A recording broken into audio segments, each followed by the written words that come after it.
तर जय श्रीराम मित्रांनो, आज आपण एका गाडीवरती 4 जण कुठे चालले हे पाहण्यासाठी आजचा पूर्ण ब्लॉग बघा मित्रांनो. आजच्या ब्लॉगला जास्तीत जास्त सपोर्ट करा मित्रांनो, लाईक फॉलो आणि शेअर तर नक्की करा मित्रांनो. तर आज आपण जात होतो खानदेशातील सर्वात मोठी यात्रा म्हणजे आपली शेंगोड्याची यात्रा ते त्यांनीच आपल्याला दिसला भाऊ. या साईडला मोठा रथ पाळणा फाडताना अरुण डायरेक्ट नाचत होता भाऊ.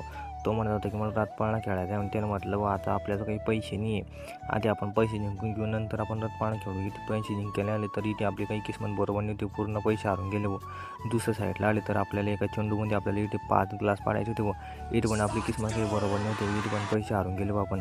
नंतर आपण गेले व जहाजमध्ये बसण्यासाठी, तर जहाजमध्ये बसण्यासाठी तिकीट पाडायला आले व तिकीट पाडलं व घेतलं व तिकीट आणि मग गेले ते वरच्या साईडला.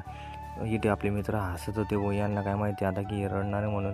जहाजमध्ये बसल्यानंतर आपल्या मित्राची हवा पूर्ण टाईट होऊन गेली होती व डायरेक्ट. मित्रांनो, आणखीन आपण काय काय एन्जॉय केलं हे नेक्स्ट ब्लॉगमध्ये पाहायला भेटणार मित्रांनो. या ब्लॉगला जास्त सपोर्ट करा मित्रांनो. भेटू मग नेक्स्ट ब्लॉग.